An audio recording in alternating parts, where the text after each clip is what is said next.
তো নমস্কার বন্ধুরা, আজকে যেটা আলোচনা করব সেটা হচ্ছে দিবালন সাধনা। এটি একটি শক্তিশালী সাধনা।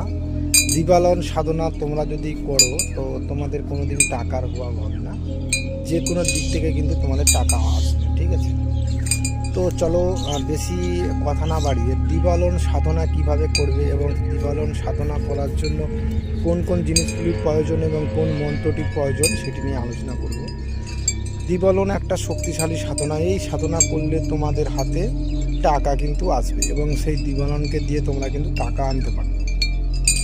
দিবালন সাধনার জন্য তোমাদেরকে প্রথমে যেটা করতে হবে সেটা হচ্ছে যে কোনো একটি অ্যাক্সিডেন্টাল ডেথ, অর্থাৎ অ্যাক্সিডেন্ট হয়েছে এমন কোনো মানুষ মারা গেছে তার মাথার চুল সংগ্রহ করতে হবে। ঠিক আছে, দ্বিতীয় কি সাধনা সংগ্রহ করতে হবে? দ্বিতীয় হচ্ছে কাকের ডানা, যে কালো কাক আছে সেই কাকের তোমাদেরকে ডানা সংগ্রহ করতে হবে। ঠিক আছে, তৃতীয় কি সংগ্রহ করতে হবে? তৃতীয় তোমাদের সংগ্রহ করতে হবে যে শূকরের দাঁত।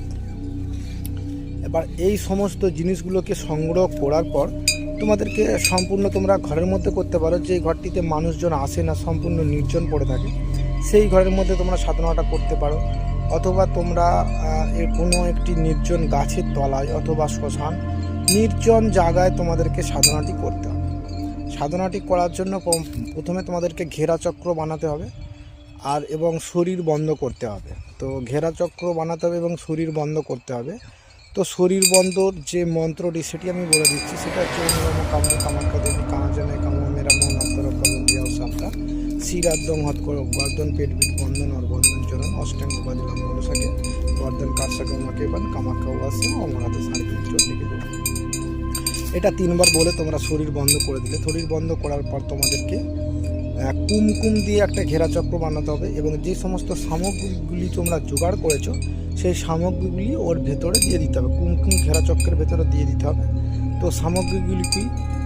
যেই মানুষ অ্যাক্সিডেন্ট হয়ে মারা গেছে তার মাথার চুল এবং কি শূকরের দাঁত আর হচ্ছে কাকের পালক, এগুলিকে রেখে দিতে হবে। রেখে দেওয়ার পর একটি কী করতে হবে? একটি তোমাদেরকে হাওন কুণ্ড বানাতে হবে, যজ্ঞ কুণ্ড বানাতে হবে।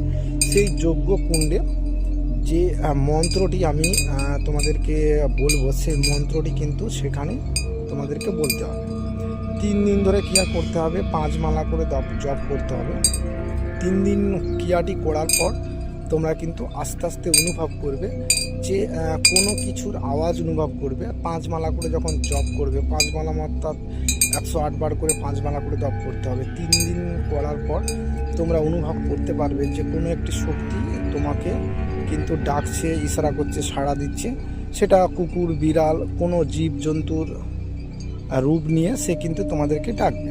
ঠিক আছে, তো এবার এইভাবে হতে হতে হতে হতে যখন তোমাদের 21 দিন তোমরা করবে, ঠিক আছে, তো 21 দিন কিন্তু সাধনাটা করতে হবে। প্রথমে 3 দিন সাধনাটা করার পর তোমরা কিন্তু রেজাল্টটা বুঝতে পারবে, তবেই কিন্তু তোমরা 21 দিন ধরে সাধনা করবে। তো সাধনা করার পর দিবালন তোমাদের সামনে কিন্তু প্রকট হবে।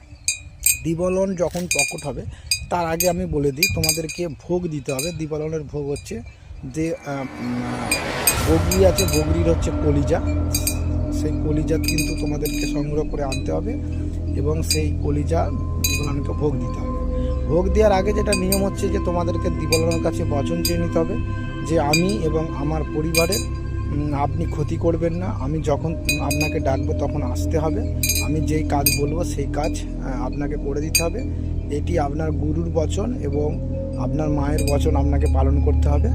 তৃতীয় কথা হচ্ছে আমি যখন আপনাকে বিসর্জন দিতে চাইবো আপনাকে বিসর্জন নিতে হবে। এই সমস্ত বচনগুলি চেয়ে নিতে হবে। তো এই সমস্ত বচনগুলি চেয়ে নেওয়ার পর দিবালন তখন তাকে তার যে বগরির যে কলিজা রেখেছ সেটি তাকে দিয়ে দিতে হবে ভোগ হিসাবে, সেটি সে গ্রহণ করবে এবং তোমাদের কাছ থেকে কিন্তু চলে যাবে। এটি একটি শক্তিশালী সাধনা এবং গুপ্ত সাধনা তোমাদের মাঝখানে আজকে শেয়ার করলাম। তো অবশ্যই ভিডিওটি ভালো লাগলে লাইক, শেয়ার, কমেন্টস করবে এবং চ্যানেলটি সাবস্ক্রাইব করে পাশে থাকবে। আরও নিত্য নতুন তোমাদেরকে ভিডিও দেব। অবশ্যই আরও বিভিন্ন রকমের গুপ্ত সাধনা তোমাদের সাথে আলোচনা করবে এবং শেয়ার করবে। সকলেই ভালো থাকো, সুস্থ থাকো।